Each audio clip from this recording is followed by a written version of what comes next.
नमस्कार विद्यार्थी मित्रांनो, आजच्या व्हिडिओमध्ये इयत्ता 10वी गणित भाग 2 15 ऑक्टोबर 2025 म्हणजे आजच झालेली ही गणित भाग 2ची प्रश्नपत्रिका आहे।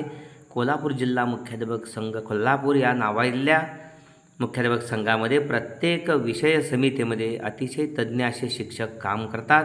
एस.एस.जी बोर्डामध्ये चीफ मॉडरेटर पेपर सेटिंग म्हणून काम करणारे, अभ्यासक्रम मंडळामध्ये काम करणारे शिक्षक यामध्ये काम करीत असल्यामुळं निश्चितच अतिशय दर्जेदार प्रश्न यामध्ये सामावलेले आहेत। अंतिम परीक्षा दृष्टीनं सुद्धा हे प्रश्न महत्त्वाचे असतात, त्या दृष्टीनं याचे अवलोकन करण्यात यावे। प्रश्न पहिला अ 4 गुणांचा आहे। पुढील प्रत्येक प्रश्नासाठी 4 पर्यायी उत्तरे दिली आहेत, त्यापैकी अचूक पर्याय निवडून त्याचे वर्णाक्षर लिहा। या ठिकाणी त्रिकोण ABC व त्रिकोण DEF मध्ये कोण B एकरूप, कोण E C बरोबर F, AB बरोबर 3D, तर त्या दोन त्रिकोणाबाबत सत्य विधान कोणते पर्याय आहेत? या पर्यायामधलं या ठिकाणी ते समरूप आहेत पण एकरूप नाहीत हे विधान सत्य आहे, कारण ABची बाजू AB ही त्रिकोण ABCची बाजू DEच्या तिप्पट आहे, म्हणजे AB/DE बरोबर 3/1 म्हणजे त्रिकोण DEFच्या प्रत्येक बाजूच्या तिप्पट बाजू आहे या ठिकाणी त्रिकोण ABCची, म्हणजे एकरूप नाहीत। पण दोन त्रिकोण या ठिकाणी एकरूप आहेत, Bला E एकरूप आहे, Cला F एकरूप आहे, तिसरा असतोच, त्यामुळं को समरूपता कसोटीनुसार ते एकरूप आहेत किंवा को समरूपता कसोटीनुसार समरूप आहेत पण एकरूप नाहीत। एकरूप म्हणजे संगत बाजूसुद्धा एकरूप असणं, पण इथं नाही आहेत त्या। ओके, हे विधान एकरूप नाहीत, समरूप नाहीत, समरूप आहेत। त्यानंतर ते एकरूप आहेत आणि समरूप आहेत, समरूप आहेत, एकरूप नाहीत। वरीलपैकी एक विधान सत्य नाही, सत्य आहे बी। ओके, समरूप आहेत परंतु एकरूप नाही। दुसरं, त्रिकोण PQR मध्ये PQ 12 semi, QR 6/3 semi, PR 6 semi, तर कोण Pचे माप किती? म्हणजे असा तो त्रिकोण काढला, PQ सर्वात मोठी भुजा 12 आहे, PR 6 आहे आणि PR 6/3 आहे, म्हणजे या ठिकाणी Q हा 30 अंशाचाच असला पाहिजे, कारण 30 अंशाच्या कोणासमोरील ही भुजा PR कर्णाच्या निमपट असते, 6/12 निमपट आहे, म्हणजे Q 30 अंशाचाच असला पाहिजे आणि P 60 अंशाचा असला पाहिजे। ओके, P विचारला आहे, P 60 अंशाचा। ओके, अचूक पर्याय नंबर C।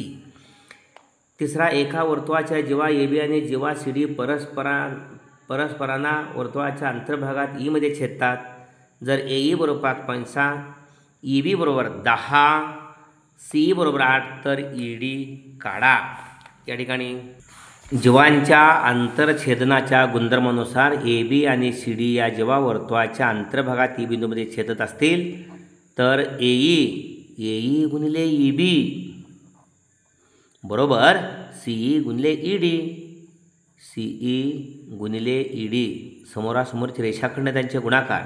किमती घालूया, AE या ठिकाणी 5.6 आहे, गुणिले या ठिकाणी EB 10 दिल्या, हे पहा EB 10 दिल्या, CE 8 दिल्या आणि ED काढायचे, CE 8 दिले बरोबर 8, गुणिले ED या ठिकाणी काढायचे आहे। ओके, ED काढायचे आहे,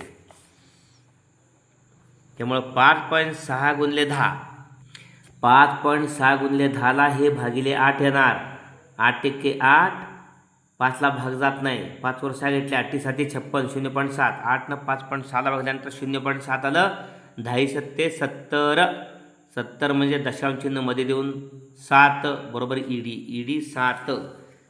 ओके, अचूक पर्याय नंबर पहिला ए। ओके, अशा पद्धतीनं वर्तुळाला वर्तुळ केंद्राचा वापर न करता काढणे यासाठी पुढीलपैकी कोणता गुणधर्म वापरतात? वर्तुळाला वर्तुळ केंद्राचा वापर न करता स्पर्शिका काढणे यासाठी पुढीलपैकी कोणता गुणधर्म वापरतात? स्पर्शिका खंडाचे प्रमेय, आंतरलिखित कोनाचे प्रमेय, स्पर्शिका छेदिका प्रमेय, जीवांच्या आंतरछेदनाचे प्रमेय। या ठिकाणी अचूक पर्याय आहे स्पर्शिका छेदिका प्रमेय। वर्तुळ केंद्राचा वापर न करता या ठिकाणी ही स्पर्शिका आहे, हे छेदिका आहे। ओके, स्पर्शिका छेदिका प्रमेय। स्पर्शिका छेदिका कोणाचं प्रमेय किंवा फक्त स्पर्शिका छेदिका प्रमेय? कारण याच्यामध्ये ही स्पर्शिका आणि छेदिका म्हणून स्पर्शिका छेदिका. तर मग अचूक पर्याय नंबर सी. प्रश्न पहिल्यातला बी तोही 4 गुणांचा आहे. प्रश्न पहिला ए मध्ये जादा नसतो, 4च अचूक पर्याय निवडायचे असतात. प्रश्न पहिल्यातल्या बी मध्ये 4 प्रश्न असतात, पैकी प्रत्येकी 1 गुणाचा 4 गुणांचा आहे. जर त्रिकोण ABC समरूप त्रिकोण PQR आणि एरिया त्रिकोण ABC भागिले एरिया त्रिकोण PQR बरोबर 25/36 तर ABC PQ किती? हे 2 समरूप त्रिकोण आहेत. क्षेत्रफळांचं गुणोत्तर दिले, लगेच ओळखायचं. 2 समरूप त्रिकोणांच्या क्षेत्रफळांचे गुणोत्तर त्यांच्या संगत बाजूंच्या वर्गांच्या गुणोत्तरा इतके असते. म्हणजे या ठिकाणी 2 समरूप त्रिकोणांच्या क्षेत्रफळांच्या प्रमेयानुसार एरिया त्रिकोण ABC भागिले एरिया त्रिकोण PQR बरोबर AB वर्ग भागिले PQ वर्ग संगत बाजूंच्या वर्गांचं गुणोत्तर. त्रिकोणांच्या क्षेत्रफळांचं गुणोत्तर दिले 25/36 बरोबर AB वर्ग भागिले PQ वर्ग. दोन्ही बाजूचं वर्गमूळ घेतलं की AB वर्गाचं AB, PQ वर्गाचं PQ, 25चं 5, 36चं 6. त्यामुळे या ठिकाणी आपल्याला ABचं PQ विचारलं आहे, बरोबर 5चं 6. ओके, अशा पद्धतीनं. दुसरा आहे त्रिकोण LMN काढा आणि त्याच्याशी एकरूप असणारा त्रिकोण PQR काढा. या ठिकाणी त्रिकोण LMN कितीही मापाचा काढायचा, परंतु त्याला एकरूप असणारा PQR काढायचा आहे. त्यासाठी LMN, M हा शिरोबिंदू घ्यायचा. LM यांच्या दोन्ही भुजावरती विशिष्ट अंतरानं खुणा करायच्या आहेत. या खुणा केलेल्या आहेत दोन्ही बाजूवरती, तेच अंतर घ्यायचं आणि आपल्याला त्रिकोण PQR काढायचा. त्याचा किरण Q काढलेला आहे. Q केंद्र घ्यायचा, कारण M जवळचा कोण आपल्याला Q जवळ काढायचा आहे.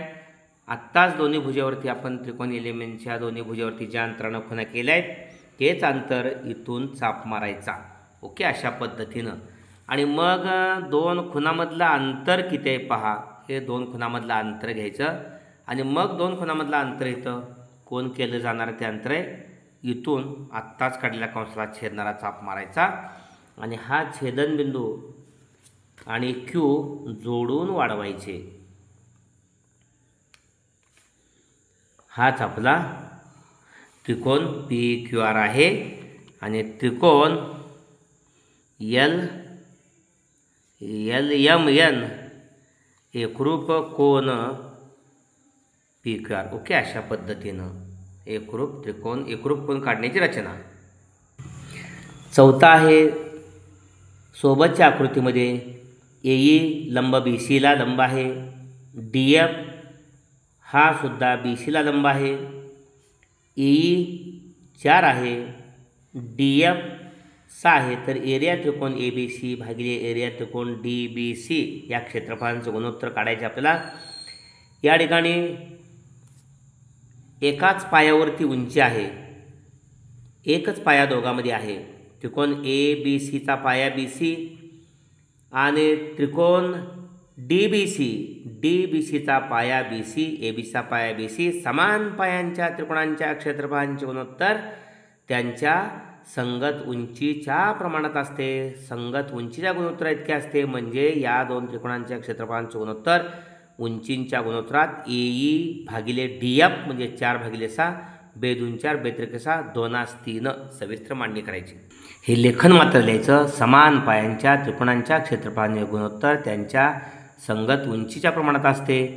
एरिया त्रिकोण ABC भागिले एरिया त्रिकोण DBC विचारलेला आहे.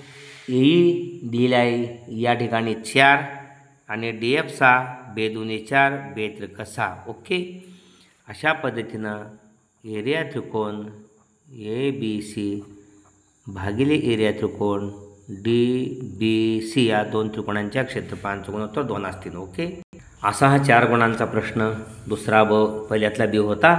एकूण प्रश्न पहिला 8 गुणांचा आहे, त्याला एक्स्ट्रा नसतो. प्रश्न दुसरा A, खालील कृतीपैकी कोणत्याही 2 कृती पूर्ण करा. 3 कृती असतात, 2 सोडवायचे असतात. प्रत्येकी 2 गुण 4 गुणांचा आहे आणि एका उपप्रश्नामध्ये 4 चौकडी असतात. ओके, प्रत्येकी अर्धा गुण असतो चौकडीला. चौकटीतल्या उत्तराला पहा. दिलेल्या आकृतीमध्ये AB समांतर CD समांतर EF लगेच लक्षात आलं पाहिजे. 3 समांतर रेषा आणि त्यांच्या छेदिकांचा गुणधर्म आहे. AC बरोबर 5.4 आहे, CE बरोबर 8.1 दिलेला आहे, BD 6.2. तर चौकडी योग्य प्रकारे भरा आणि DF काढायचा आहे. आंतरछेदांचे गुणोत्तर 3 समांतर रेषांच्या, त्यामुळे AC भागिले CE, इथं CE आवश्यक आहे. AC भागिले CE बरोबर BD भागिले DF, इथं BD आवश्यक आहे. 2 रिकाम्या जागा किमती घालायच्या आहेत. 5 AC 5.4, CE 8.1 घातलेले आहे. BD 6.2, इथं 6.2 आहे. DF एकदम उत्तर हवं आहे. DFची किंमत काढताना 8.1 ला गुणिले 6.2, 8.1 गुणिले 6.2 आणि DF ला गुणिले 5.4 आहे, ते भागिले येणार आहे 5.4. ओके. दशांशचिन्ह 8.1 आणि 5.4 गेले, दशांशचिन्ह दुसऱ्या ठिकाणी गेलं. 90 90 81 9 सक्क 54, या ठिकाणी 3 2 6, 3 त्रिक 9, बे एक्के बे, इथं बे त्रिक 6 आणि बे एक्के बे, 31 त्रिक 93 मध्ये 0, 9.3, 9.3. त्यामुळे DF बरोबर 9.3. ओके. प्रश्न दुसरा आहे, सोबतच्या आकृतीत माप कोन QPR बरोबर 90, हा QPR P या ठिकाणी 90 आहे. QPR हा काटकोन त्रिकोण आहे. PM लंब QR कर्णावर काढलेला शिरोलंब आहे. QR QE'M' म्हणजे M हा Q आणि R च्या दरम्यान आहे. PM आहे 12, QM आहे 8 आणि आपल्याला MR ची किंमत काढण्यासाठी कृती पूर्ण करायची आहे. भूमिती मध्याच्या गुणधर्मानुसार या ठिकाणी मांडणी केली आहे. PQR मध्ये मापकोन QPR 90 आणि PM लंब QR भूमिती मध्याच्या गुणधर्मानुसार PM वर्ग बरोबर QM गुणिले MR, QM गुणिले MR, इथं QM आहे. PM वर्ग, PM 12 आहे, म्हणजे इथं 12चा वर्ग. ओके. 12चा वर्ग 144 ला MR काढताना गुणिले 8 आहे, ते भागिले 8 होणार. 144 ला भागिले 8, 18 8 44 आहे, त्यामुळं 18. ओके. इथं 18, 8 ने 144 भागला 18 झालेला आहे. MR 18 आहे. ओके. अशा पद्धतीनं. आणि यातला तिसरा आहे, कोणते 2 सोडवायचे आहेत आपण, त्यांनी सोडवायचं. सोबतच्या आकृतीमध्ये PS हा स्पर्शिका खंड आहे, रेषा PR ही वृत्तछेदिका आहे. PQ या ठिकाणी 3.6 आहे, QR 6.4 आहे. तर PS काढण्यासाठी कृती पूर्ण करा. स्पर्शिका छेदिका रेषाखंडाच्या प्रमेयानुसार PS वर्ग बरोबर PQ गुणिले PR, PQ दिलेला आहे, PQ गुणिले PR आणि PS वर्ग बरोबर PQ गुणिले ही जी PR आहे ती PQ आणि QR यांच्या बेरजेने तयार झाली आहे. PQ आणि QR यांची बेरीज आहे. PQ 3.6 दिलेले आहे, PQ 3.6 अधिक QR 6.4 दिलेले आहे, किमती घातलेल्या आहेत. 3.6 आणि गुणिले 3.6 6.4 यांची बेरीज 6 4 10 ला 0 हाच्या 1 7 3 9 1 10 म्हणजे 10 बेरीज. 6.4 3.6 बेरीज 10, 10 गुणिले 3.6 या ठिकाणी 36 मिळालेले आहे. ओके. अशा पद्धतीने हा व्हिडिओ आपण जरूर लाईक करा आणि आपल्या 10वीतल्या सर्व विद्यार्थ्यांच्यासाठी त्यांची गुणवत्ता वाढेल यासाठी शेअर करा. भोसले सर जाकले या चॅनलला सबस्क्राईब केले नसेल तर जरूर सबस्क्राईब करा. व्हिडिओ कसा वाटला कमेंट्स बॉक्समध्ये कमेंट्स देऊन प्रोत्साहित करा. या ठिकाणी पुढील प्रश्न लगेचच आपण पुढील व्हिडिओमध्ये घेणार आहे. धन्यवाद.